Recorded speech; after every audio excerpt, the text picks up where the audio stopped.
오랜만에 뵙습니다. 김봉만 전문가 이렇게 유튜브에서도 열심히 여러분들과 함께 호흡하고 있네요.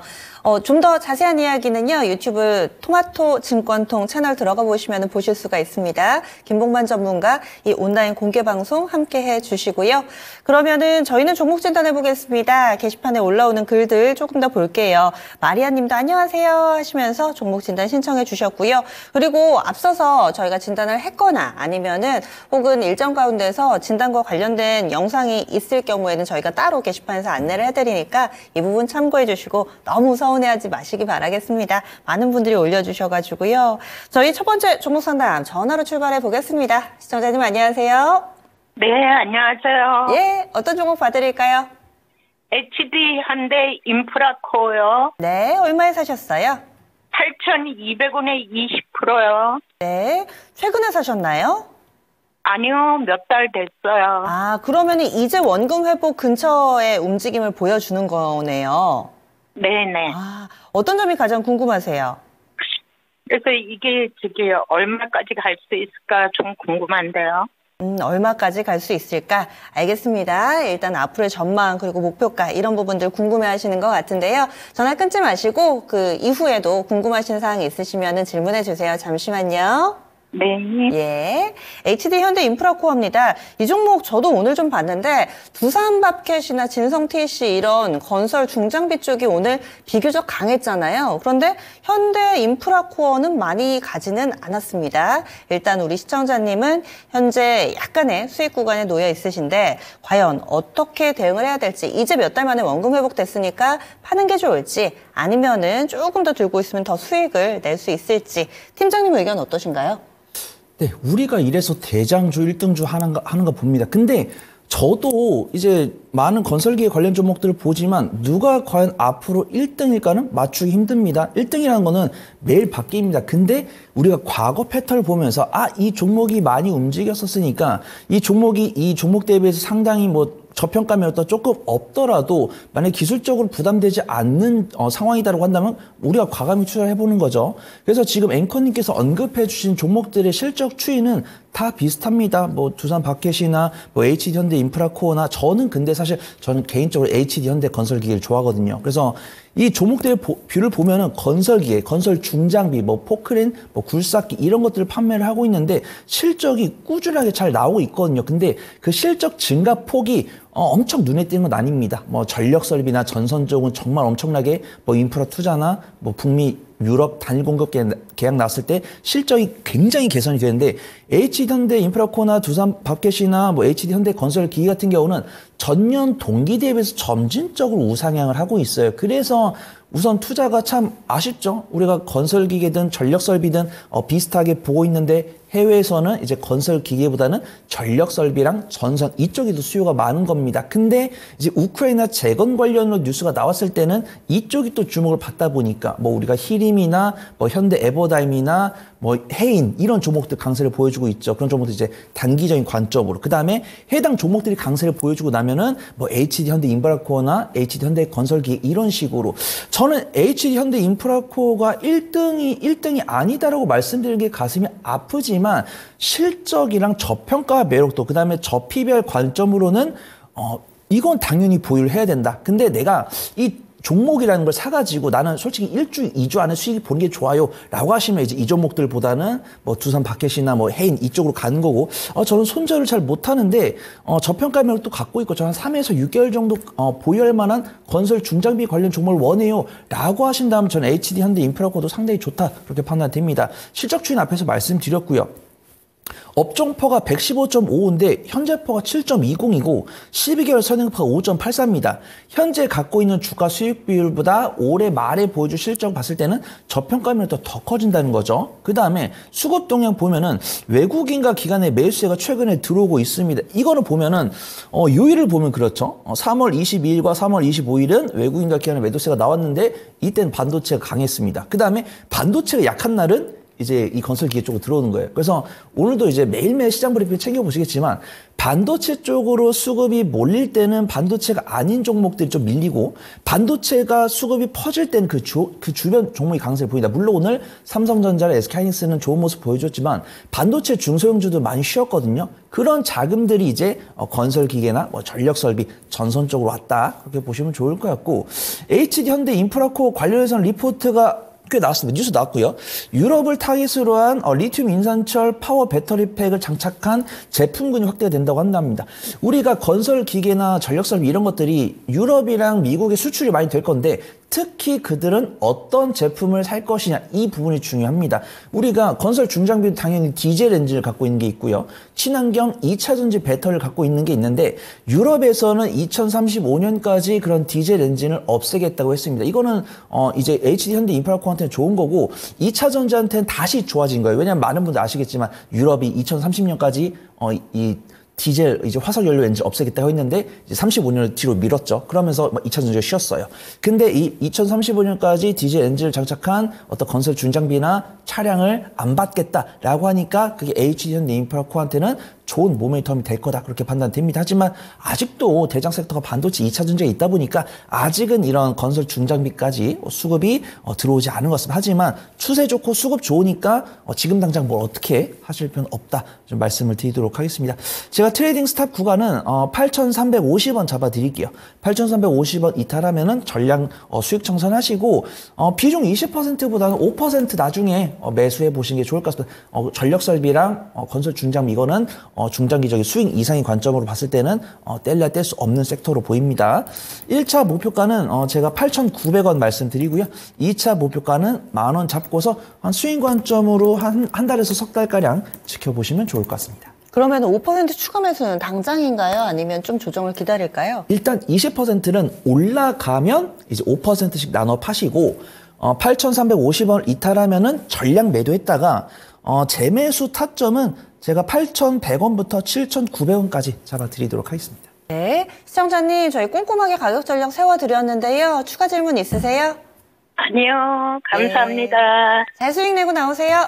네. 예, HD 현대 인프라 코어 알아봤습니다. 그리고 게시판에도 보니까 매수 질문이나 이런 부분들도 올라오고 있는데 이 종목 어떤가요? 이렇게 광범위하게 여쭤보시면은 어떻게 답변을 해드려야 될지 저희가 이 1시간이 모자랄 수도 있습니다. 그래서 이 종목을 몇 개월 기간 정도 들고 갈 생각인데요. 아니면은 지금 이 가격에서 사도 되나요? 이렇게 이 매수 질문도 조금 더 구체적으로 해주시면은 저희가 거기에 대한 답변을 또 한정된 시간 내에 드릴 수 있을 겁니다. 조조아리님 출첵합니다 하셨고요. 그리고 푸른 소나무님도 매수 고민 중이신가 봐요. 거기에 봉치님, 김예린님, 등잔뿔님도 오늘 종목 지금 올려주셨는데요. 보시면은 상당히 좀 많은 종목이 있는데 그 가운데서 떡상님이 급하셨던 것 같아요. 제일 먼저 1등으로 신청을 해주셔서 보겠습니다. 화신 신청해 주셨고요. 이 종목 11,600원에 비중 10%입니다. 길게 좀 사연 속으로 들어가 보겠습니다. 이 종목 사신 이유는요. 원래 완성차도 잘 갖고 자동차 쪽 장기적으로 좋게 보신대요. 그런데 자동차 부품 쪽은 이렇게 에너지 강하게 확 올라가지 못한 것 같아서 언젠가 가지 않을까 싶어서 사셨대요. 화신 같은 경우는 인도 진출 이 모멘텀도 있고요. 그럼에도 불구하고 안 좋은 점도 같이 좀 보이시나 봐요. 차트별로고 수급별로고 그래서 좋은 점 안 좋은 점이 같이 좀 눈에 들어오는데 어떻게 하면 좋을지 이 고민을 올려주셨습니다. 길게 들고 간다면 수익 볼 수 있을까요? 해주셨는데 그렇죠. 좋은 내용만 있는 종목은 없습니다. 좋은 점 안 좋은 점이 있는데 시장에서 어떤 쪽을 좀 더 크게 받아들이느냐 어떻게 가치 판단을 해야 되느냐 고민 마시고 지금부터 손 팀장님의 의견 들어보겠습니다. 저도 참 좋아하는 종목입니다. 근데 네. 투심은 어쩔 수가 없는 것 같아요. 이제 현대차랑 기아를 저도 굉장히 좋아하는데 최근에 현대차, 기아차로 수익을 보신 분들 약간 반은 얻어맞았다라고 보시는 게 좋을 것 같습니다. 왜냐면은 현대차에 대해서 저평가 매력도 있는 것은 알고 있었습니다. 그 다음에 실적이 절대치는 잘 나오고 있어요. 근데 우리가 판매량이나 이런 걸 봐야 됩니다. 근데 현대차랑 기아 같은 경우가 지금 분기 실적이 소폭 줄고 있습니다. 그러니까 이 증권사들 뷰가 맞는 거예요. 증권사들이 현대차 기아가 2023년 상반기에 최대 실적을 기록할 때 3분기에 피크를 기록을 할 것 같다라고 했을 때 이제 6월달 넘어갔을 때 반신반의했었거든요. 근데 3월달에 딱 피크 찍고 이게 피크인지 알려면은 4분기 실적을 까야 되는데 4분기 분기 실적은 3월보다 못했습니다. 근데 뉴스를 보면은 유럽이랑 미국에서 판매 실적이 증가한다고 뉴스가 나오고 있습니다. 근데 판매 퍼센트가 예를 들어서 한 10%, 15% 증가를 하는 게 아니고 2%, 3% 증가를 하고 있어요.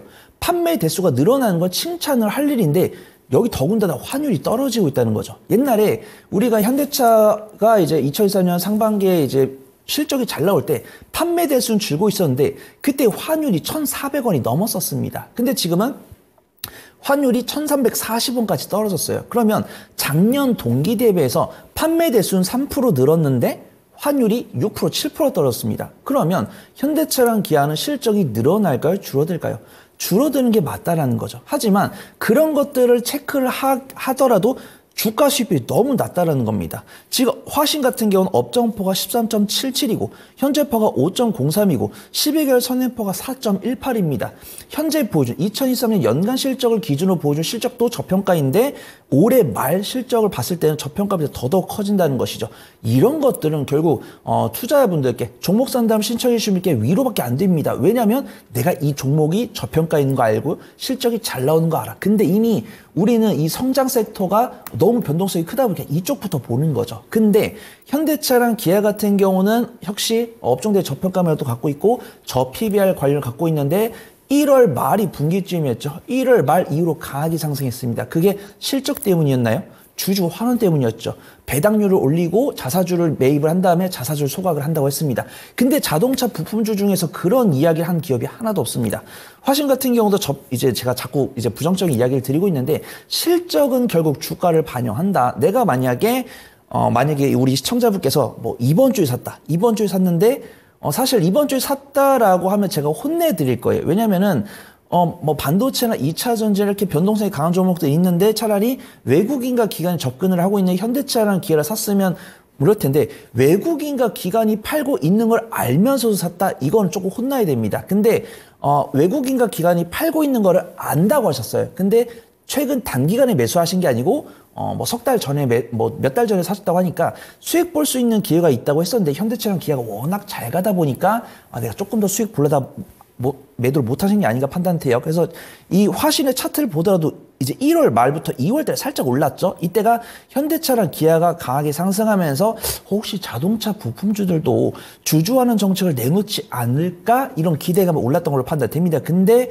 제가 앞서 말씀드린 것처럼 자동차 부품주 중에서 자동차 환원 정책을 내놓은 기업이 없다 보니까 실망감에 빠져나가는 겁니다. 그래서 약손실권이기 때문에 제가 손절가를 말씀을 드리고 재매수는 자동차 관련해서 투심 돌았을 때 그때 재매수를 해보신 게 좋을 것 같습니다. 업종 대비 저평가감이 너무 심하기 때문에 이게 정말 앞으로 실적이 깎일 거니까 손절해라 이런 말씀이 아니고 보유기간이 길어질 수 있으니까 약손실일 때 결정을 해야 된다 그 말씀을 드리도록 하겠습니다. 손절가는 제가 타이트하게 1,500원 잡아드리도록 하겠습니다. 1,500원 이탈하면은 전량 손절한 다음에 일단 변동성 강한 종목들 매매하시다가 자동차 투심 괜찮아지면 그때 돌아오시면 되시고요. 만약에 제가 틀려가지고 내일 갑자기 뭐 현대차에서 부품사들 뭐 투자하겠다, 자동차 증설하겠다, 인도 갈 때 화신 데리고 가겠다 이런 멘트 나오면은 1차 목표가는 12,600원, 2차 목표가는 13,800원 잡고서 안전하게 입절해 보시면 좋을 것 같습니다. 그 현대차 투자 관련한 내용은 사실 오늘 나왔잖아요. 3년간 68조 투자하겠다. 여기에 국내 자동차 부품주들은 전혀 안 움직이던데 그런 내용에 대한 기대를 할 수는 없는 거죠, 그럼? 확실하게 이런 것들도 투심이 중요하다고 판단됩니다. 만약에 현대차에서 인도 관련 투자 뉴스가 나왔을 때 어떤 부품 관련해서 이야기했을 때 이것도 저는 이제 뉴스나 이런 것도 엄청 많이 보거든요. 흔히 뭐 지라시방이나 어떤 텔레그램이나 이런 방을 봅니다. 거기서 현대차 이런 발표를 했을 때 그럼 관련 낙수효과를 얻을 수 있는 기업이 무엇일까? 이런 투자 인사이트가 돌아야 되는데 안 도는 거죠. 만약에 했을 때 예전에 뭐 현대차 국내 어떤 공장 증설했을 때 뭐 자동차 램프는 어떤 기업, 뭐 자동차 몸통 샤시는 이런 기업이 했었다. 이런 것들이 투자분 사이에 널리 알려지면 보통 순환매가 들어옵니다. 근데 제가 오늘 저도 한 두세 군데 뉴스를 보고 있는데 이 현대차 이 뉴스를 봤는데 관련 부품주까지는 투심이 좀 안 온 것 같아요. 그래서 어떤 나의 투자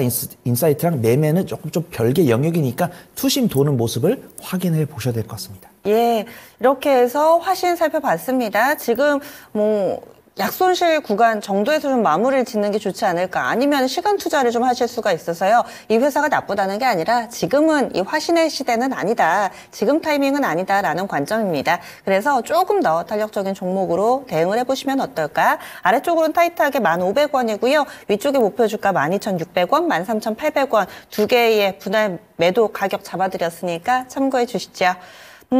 네. 그래서 이번에는 게시판 종목 화신 알아봤습니다. 다음은 종목 계속해서 올려주세요. 김예리님 출첵해 주셨고요. 그리고 또 종목이 많이 올라오고 있습니다. 무아님도 달고나님도 이렇게 신청을 해주고 계시는데, 이번엔 전화 한번 받아보겠습니다. 시청자님 안녕하세요. 네, 시청자님 연결되셨어요. 네, 안녕하세요. 예, 어떤 종목이 궁금하세요? 네, 저 지능기업이고요. 예. 예, 1,743원에 네. 저 매수를 했어요. 비중이 어떻게 되세요? 50%요. 시청자님, 이게 가격도 그렇고 비중도 그렇고 뭔가 좀 사연이 있으실 것 같은데, 처음에 네. 어떻게 사셨어요? 제가 이제 주식을 조금 공부하다가 네. 22년 5월달에 건설사를 조금 지켜보다가 이거를 지능기업을 이제 보게 됐어요. 네. 그러면서 재무도 좀 튼튼하고 또 효성중공업이 최대 주주여서 제가 이제 이거를 22년 6월에 이제 2,000원대 처음에 매수를 하고 떨어지길래 이렇게 계속 추매를 했어요. 네. 그러다가 이렇게 평단가를 이렇게 계속 낮추다가 보니까 처음에 생각했던 비중보다는 좀 많아진 거예요. 그러셨군요.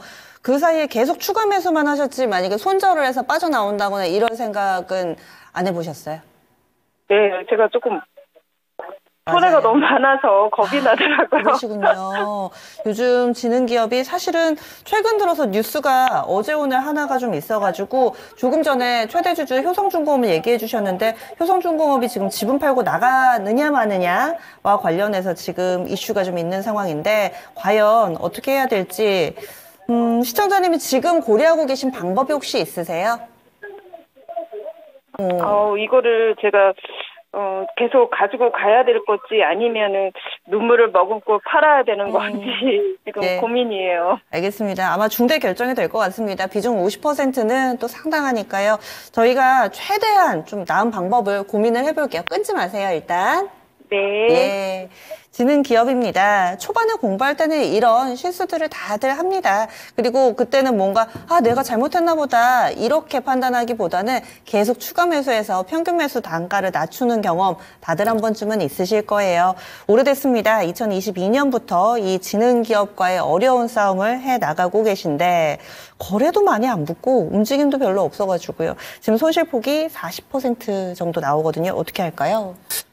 확실하게 그 시장 이기는 종목이 없다라는 생각이 듭니다. 최근에 2022년 5월이랑 지금의 건설 섹터는 입장이 완전히 다르죠. 물론 모든 건설사가 막 부실하고 막 그런 건 아닙니다. 그래서 지능기업 같은 경우는 뭐 공사 수주 뉴스 나오고 있고, 최대 주주도 효성중공업인데, 이 효성중공업이 매각을 타진한다고 했을 때는 정말 그 효성중공업이 제시할 몸값 이상으로 사줄 수 있는 뭐 사모펀드나 이런 데가 나타나야 됩니다. 근데 앵커님 말씀대로 저도 그 최대 주주 지분 매각 뉴스가 2주 전에 나온 게 확인됐었고, 그래도 2주 전에 뭐 홍천 양수 국도 56호선 이슬공사를 진행한다고 하는 등 본업은 잘해요. 근데 이 기업을 둘러싸고 있는 시장 분위기도 안 좋고, 이 시장 분위기가 안 좋다 보니까 건설사에 대한 투심이 없는 겁니다.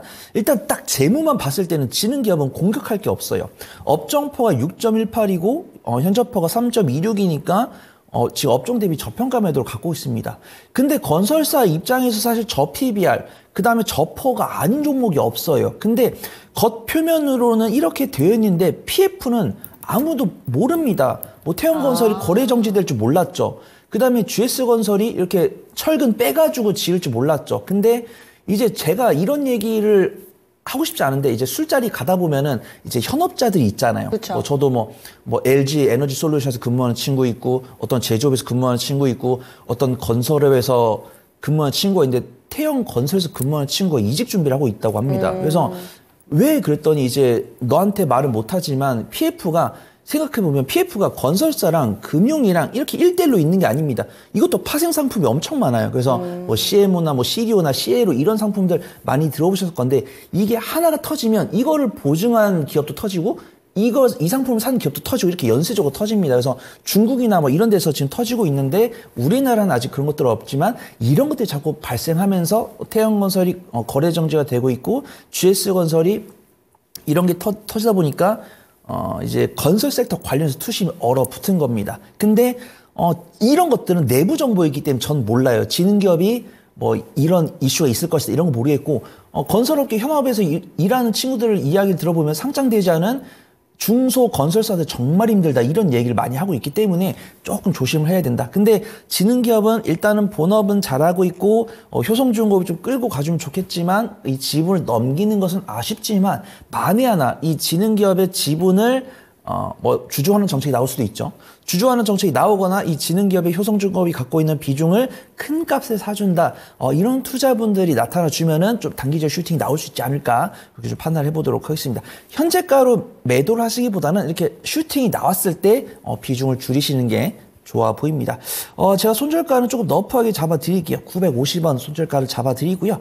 1차 목표가는 1,100원, 2차 목표가는 1,150원, 3차 목표가는 1,250원 잡고서 지능기업을 이 가격 오면서 조금씩 5%씩 비중 줄이시면서 여유자금을 지능기업에 더 이상 추가 자금 유입하지 마시고요. 신규 종목 매수하셔가지고 수익 났을 때 이렇게 둘이 해지를 해보시면 좋을 것 같습니다. 지금 조혜공 씨 답변이 나왔는데 미확정이면 사실은 안 한다는 건 아니잖아요. 부인 공시가 아니라 하는데 미확정이라는 거고 만약에 지분을 팔고 나갔을 때 시나리오가 두 개가 있죠. 더 좋은 최대 주주를 만나거나 아니면은 좀 싼 값에 넘기게 되면 이 두 가지 시나리오에 따라서 어떻게 대응 전략을 세워야 될까요? 네, 맞습니다. 차라리 효성중공업이 매각을 검토하지 않았다라고 하면 다행입니다. 근데 누구랑 할지를 결정하지 않았다는 거니까 누구랑 하는 게가 중요하다고 판단되고 있고요. 이들이 과연 자신들의 몸값을 어떻게 발표할지 이런 부분을 조금 더 체크가 필요하다고 판단되고 있고요. 저는 일단 50대 50이라고 판단됩니다. 이게 건설 섹터이기 때문에 과연 건설업을 인수하고자 근데 이런 부정적인 생각은 뉴스가 나오기 전까지는 결코 해서는 안 되고요. 부정적으로 나올 가능성이 있지만 혹시라도 지능기업이 그래도 뭐 유보율이 늘어나고 있고 매출 견고하고 영업이익이랑 단기수익 이런 것도 견고하니까 좋은 구매자가 나타나기를 좀 바라보는 수가 좀 마인드 컨트롤이 좀 중요할 것 같다 말씀을 드리도록 하겠습니다. 네, 드라마틱하게 좋아지는 무언가를 기대하기보다 지금 현실적인 대안을 저희가 세워드렸습니다. 일단은 좀 손절은 불가피할 것 같은데 분할 매도 전략 한번 고려해 보시죠. 어떠세요? 궁금하신 점 있으세요? 네, 아니요. 예, 앞으로 계속해서 많이 나가실 수 있을 겁니다. 힘내세요. 네, 고맙습니다. 예, 이렇게 해서 지능기업도 알아봤습니다. 내가 가진 종목 뉴스 찾아도 없고 뭐 영 답답한데 왜 밀리는지도 모르겠고 이런 경우 있으시죠? 좀 사이즈 작은 종목도 저희가 꼼꼼하게 좀 봐드리니까 신청해 주세요. 그리고 이렇게 손실 규모가 40% 50% 하면은 저희가 대안을 드리기도 좀 어렵습니다. 그 전에 지금 내 종목이 잘 가고 있는지 중간 점검도 함께 해주시고요. 다음으로는 이분은 수익을 좀 많이 내고 계세요. 따상님, 앞서서 저희 게시판에 떡상님의 화신 봤는데 이번엔 따상님입니다. 따상님 이수페타시스 오늘 이 종목 좋았죠. 3만 원대 사셨어요. 35,900원 매수가고요. 비중이 10%입니다. 오늘 11%나 오르면서 43,000원대 거래를 마쳤습니다. 보면은 목표 주가 55,000원으로 잡고 계시대요. 이번에 가능할까요? 아니면 조금씩 분할 매도하면서 갈까요? 하셨는데 먼저 수익 내신 것 축하드립니다. 오늘 신고가인데요. 55,000원 보신대요. 어떻게 판단하세요? 네, 대단합니다. 이 엔비디아, SK 하이닉스 하면 원래는 이제 이수페타시스가 한미반도체보다 먼저 뛰쳐나왔었잖아요. 근데 한미반도체가 TC 본드를 만들면서 이수페타시스한테 굉장한 소외감을 줬었는데 이 가속기에 필요한 고다층 기판 MLB 수요에 대한 기대감에 이수페타시스가 한미반도체를 바짝 쫓아가는 모습입니다. 보통 적정 주가는 우리가 뭐 PBR이나 뭐 펄을 통해서 산출을 하고 있는데 현재 업종 펄은 13.88이고 이수페타시스는 펄가 24.16이고 12개월 선행포가 27.19이기 때문에 엄밀히 말하면 고평가입니다. 근데 우리가 향후 다가올 그다음에 마이크론이 보여준 실적, 그다음에 SK하이닉스랑 삼성전자가 HBM3를 3년치를 다 팔았다고 하니까 그런 것들이 이 기대감이 반영이 되고 있는 부분이거든요. 그래서 유출을 해봐야죠. 엔비디아 같은 경우는 앞으로 데이터 센터가 2배가 된다라고 하면은 이제 GPU는 2배 이상이 들어갈 거고, 그러면 삼성전자랑 SK하이닉스의 매출은 한 2배 정도가 될 수 있다라고 하는데 정확하지 않죠. 이게 내년에 2배 될지 안 될지 모르니까. 근데 마이크론이 약 전년 동기 대비해서 57% 이상의 매출 증가를 보여줬습니다. 그러면 삼성전자랑 SK하이닉스는 2배와 57% 사이의 실적 상승세를 보여줄 수 있다는 거죠.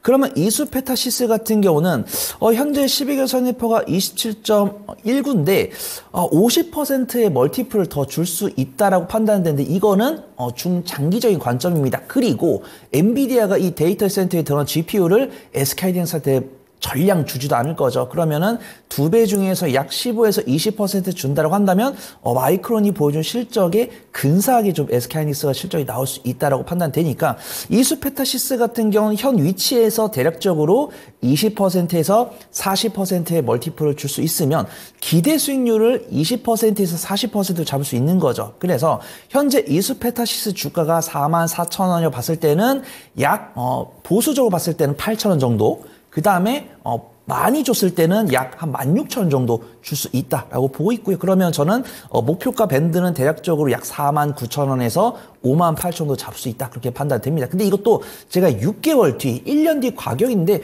만약에 우리가 예상한 거대로 엔비디아가 삼성전자, SK하이닉스한테 안 주고 TSMC한테 많이 주거나 이러면 실망 매물이 나올 수 있어요. 그래서 목표가는 잡아두되 시장 상황과 수급 동향 이런 것들은 반드시 체크를 해보셔야 된다고 판단됩니다. 수익 중이시고 더더욱 더 많이 종목 상담 필요하신 분들 많이 계실 테니까 일단 수익 축하드린다고 말씀을 드리고요.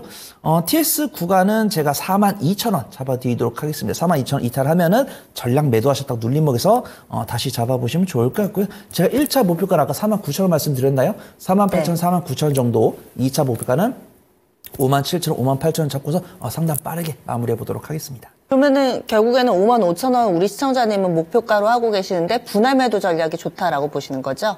네, 만약에 55,000원까지 묵묵하게 들고 간다고 하셨을 때 저는 말려드리지 않지만 중간중간 조금 아쉬운 상황이 좀 나오실 수 있으니까 분할 매도가 좋다, 그렇게 좀 말씀을 드리도록 하겠습니다. 알겠습니다. 안정적으로 수익을 조금씩 챙기면서 가시는 게 어떨까요? 이수페타시스 지금도 20%가 넘는 굉장히 큰 수익 거두고 계시는데 안정적으로 수익을 좀 찾고 가보시기 바라겠습니다. 업사이드 충분히 좀 있는 종목이다 의견 드렸습니다.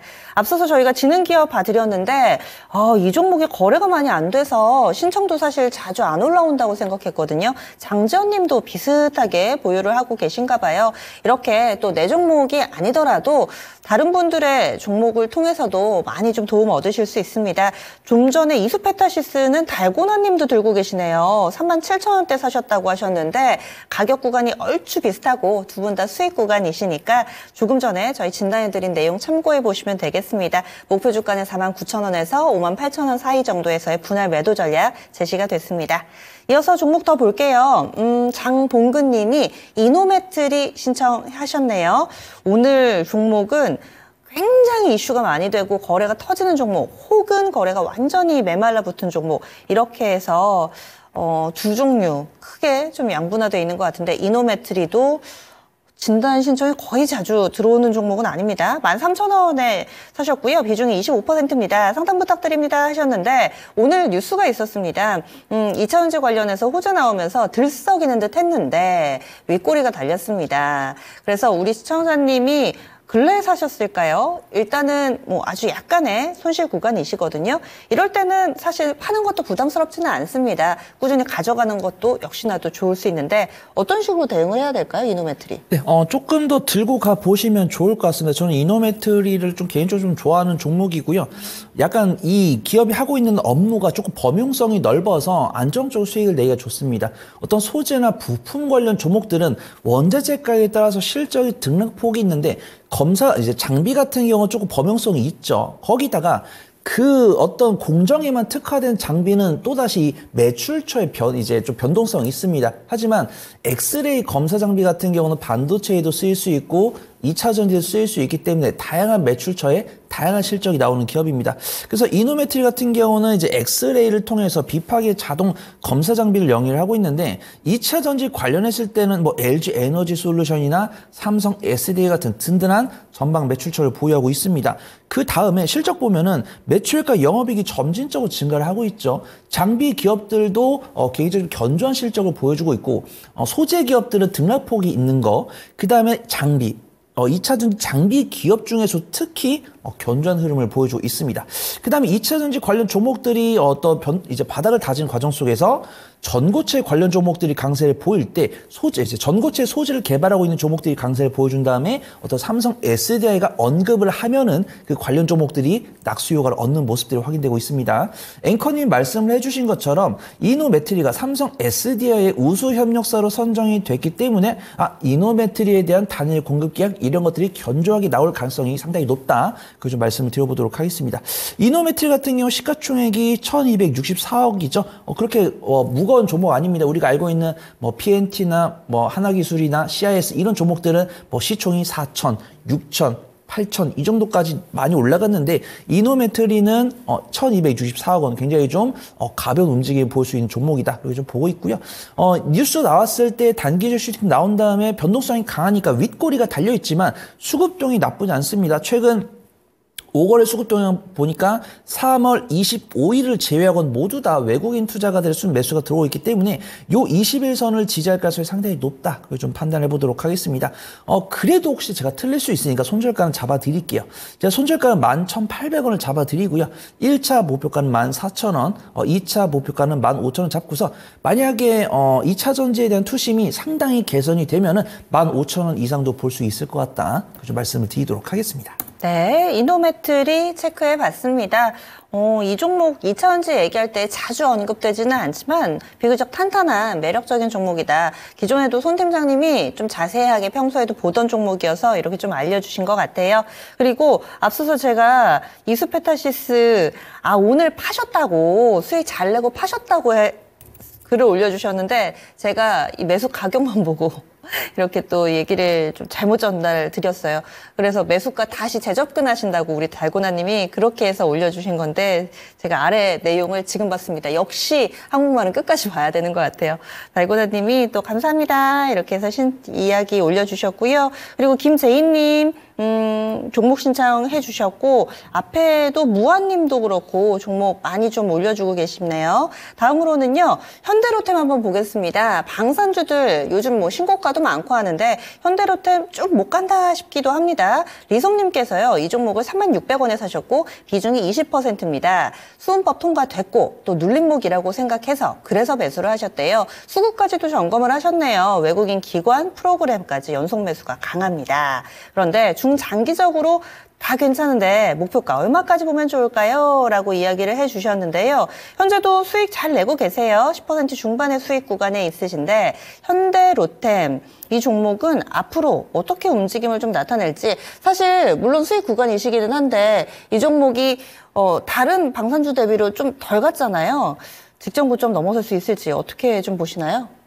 네, 딱히 뭐 드릴 말씀 없을 것 같습니다. 하지만 드려야겠죠. 일단 현대로템 같은 경우는 저 방산주 중에서 이제 방산주라고 하더라도 이제 밸류에이션을 해보고 어떤 종목이 더 실적이 가장 강하게 나오냐 이런 것들 체크를 해야 되는데 현대로템이 이제 막 좀 주목을 받고 있다라고 판단됩니다. 당연히 실적 증가폭 그 다음에 앞으로 보여줄 실적 증가폭은 하나 에어로스페이스가 가장 커요. 근데 하나 에어로스페이스의 주가를 이제 일봉 차트를 보면은 부담스럽거든요. 근데 생각을 하다 보니까 한국항공우주도 예전에 보여줬던 명성을 이제 전투기를 통해서 찾을 것 같다. 이런 뷰가 나오면서 상승하기 시작했고 현대로템 같은 경우도 수은법이 개정되고 현대로템에서 만들고 있는 K2 전차에 대한 수출이 많이 이루어질 거다라고 판단되니까 수급이 들어오는 것 같습니다. 리솜님께서는 제가 월요일 날 점상 시크릿에서 방산 관련 말씀드릴 때 현대 로템을 좀 언급을 드렸었거든요. 그래서 현대 로템 같은 경우가 굉장히 좀 좋은 모습 보여주고 있고 실적 추이 보면은 2021년부터 올해 전망치까지 매출액과 영업이 꾸준하게 20에서 30%까지 증가하고 있죠. 그다음에 2023년 연간 실적도 상당히 향상될 것으로 보고 있습니다. 그다음에 현대 로템 같은 경우도 우리가 K2 전체로 알고 있지만 대부분의 지하철을 보면 지하철 칸을 이제 현대 로템이 제작을 하고 있거든요. 그래서 저도 이제 지하철 타고 다니면서 현대 로템이 굉장히 익숙합니다. 그래서 현대 로템 같은 경우는 이제 K2 전차가 폴란드 항구에 수출을 하고 있다. 그다음 수은법 통과하면서 방산 관련 종목들 실적 잘 나올 것 같다. 이런 뉴스 나오고 있고 GTX-C 노선에 철도 차량 공급한다라는 뉴스도 있고 이제 어떤 설비도 운반 설비도 제작을 하고 있는데 현대차의 울산 전기차 전용 공장에 운반 설비를 공급을 한다고 한다면서 지금 꾸준하게 수준 뉴스 나오고 있고 실적이 개선되고 있고 이런 투자 인사이트를 개인 투자분들이 접근을 하고 있는 것이 아니라 외국인과 기관이 접근을 하고 있기 때문에 현대 로템은 좀 당분간 추이가 좀 지속되지 않을까 그렇게 판단을 해보도록 하겠습니다. 지금 현대 로템 같은 경우는 거의 2주 가까이 우상향을 하고 있고요. 21선을 그저께 돌파했는데 수급 동향이 너무 매섭죠. 외국인과 기관의 강한 순매수가 들어오고 있고 오늘 특히 외국인의 강한 순매수가 들어오고 있습니다. 그래서 일단은 34,800원 이 단기 저항 구간을 돌파 여부를 확인하는 게 중요하지만 돌파를 하지 않을까 그렇게 보고 있습니다. 제가 TS 구간은 제가 33,000원 잡아드릴게요. 33,000원 이탈하면은 전략 익절한 이후에 뭐 다른 방산주 보셔도 되시고 뭐 현대 로템이나 뭐 한국항공우주 보셔도 좋을 것 같고요. 만약에 1차 목표가로는 일단은 만약에 35,000 도착을 했는데 3일 안에 돌파를 못한다. 그러면은 절반 정도 줄여주시는 게 좋을 것 같습니다. 그다음 35,000을 돌파를 하면은 1차 목표가는 제가 37,000원 잡아드리고 2차 목표가는 4만원 잡고서 좀 3개월 정도 지켜보시면 좋을 것 같습니다. 네, 마지막 종목으로 현대 로템까지 알아봤습니다. 내일장 대응 전략 세워보겠습니다. 내일 투자 포인트 어떻게 잡아볼까요? 네, 마지막 종목 상담이 좋아가지고 시장 상황이 좋다라고 생각하실 분들 계신데 이번 주 좀 지켜봐야 될 것 같습니다. 많은 분들이 아시겠지만 이번 주 금요일날 뉴욕 시장이 휴장이지만 개인 소비 지출이 발표가 되고요. 개인 소비 지출 발표 이후에 제롬 파월 연준장의 발언이 있습니다. 근데 제롬 파월 연준장이 과연 이번 FOMC에서 발표한 비둘기파적인 기조를 유지할 수 있을까? 이 부분이 조금 투자 관점입니다.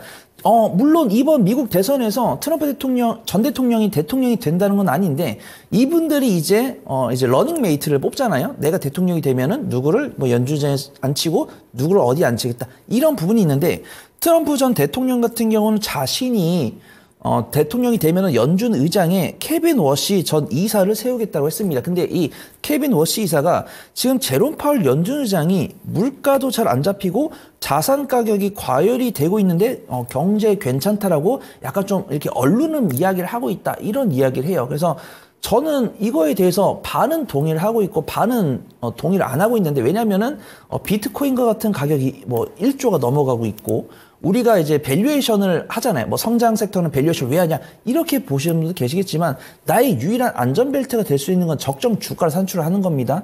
근데 반도체나 이런 종목들이 업종퍼를 넘어서기 시작했어요. 근데 이거는 일단은 실적이 어떻게 나올지 모르지만 높아진 거 맞거든요. 근데 이게 실적이 받쳐주면 합리화가 되는 거고 실적이 받쳐주지 못하면 이게 거품이 돼버리는 겁니다. 그래서 엔비디아가 정말 SK하이닉스한테 얼마나 이 주문을 주냐 이게 정말 중요하다고 판단되고 있고요. 이런 발언들이 그냥 기후가 되기를 좀 바라도록 하겠습니다. 그 다음에 오늘 이런 뉴스가 나오면서 횡보 보이면서 주도주들이 강하게 못 가다 보니까 선박사고나 동박, 솔루스 첨단 소재, 그다음에 알테오젠 뉴스, 셀트리온 관련 뉴스 이런 종목들 나오면서 많이 상승했던 종목들이 단기 하락이 나오고 있습니다. 그만큼 성장 섹터에 대한 투심은 유지를 하되 앞으로 주말에 나올 수 있는 모멘텀, 그다음에 고점에 갔던 종목들이 실적이 반영되는지 실적 반영되기 전에 이 종목들에 대한 하방 압력을 주는 뉴스가 나왔을 때 얼만큼 밀리는지 보면서 투자 전략을 수정해 보시는 게 좋을 것 같습니다. 자, 그래서 단기적인 관점으로 접근할 수 있는 종목은 총선 관련했을 때 한동훈 비대위원장, 이재명 당대표, 그다음에 또 이제 조국 전 법무부 장관 이렇게 3파전 좀 일어나고 있는 것 같고 전 교육 관련 종목들이 개인적으로 좀 수급이 괜찮더라고요. 그다음에 이제 원자재 관련도 해운이나 석유 쪽, 그 다음에 반도체는 개별 이슈가 있었던 종목들. 그 다음에 개별 이슈가 없는 뭐 삼성전자향, SK향인데 약간 소외되고 있는 종목들은 좀 수익 관점으로 지켜보시는 게 좋을 것 같고요. 제약바이오 관련 종목들도 에이벨바이오나 한올바이오나 뭐 에이프릴바이오 이런 종목들은 눌림목을 만들고 있고 뭐 HLB나 알테오젠 같은 경우는 눌림목을 안 만들고 호재가 나오면 가격이 상승하고 있고 좀 실망감을 주는 뉴스가 나오면 이제 급락하는 뉴스 나오고 있으니까 매매를 잘하시는 분들은 후자 종목, 매매를 못하시는 분들은 전자 종목을 보시면 좋을 것 같습니다. 그 다음에 뭐 전력 설비나 엔터, 화장품, 방산처럼 제가 오늘 긍정적으로 말씀드렸던 종목들은 수익 관점으로 접근을 해보시면 좋을 것 같습니다. 예, 알겠습니다. 내일장 전략까지 모든 것을 아낌없이 나눠준 우리 손여로 팀장과는 여기서 인사 나누겠습니다. 오늘 말씀 고맙습니다. 감사합니다. 네. 진단 여기까지입니다. 다양한 투자 판단에 대한 도움 말씀드렸고요. 종목의 상승 하락을 보장하지는 않습니다. 저희가 진단해드린 내용 다시 한번 좀 곱씹어 보시면서 실전 투자 접목해 보시기 바랄게요. 내일 이 시간 다시 찾아뵙겠습니다. 고맙습니다.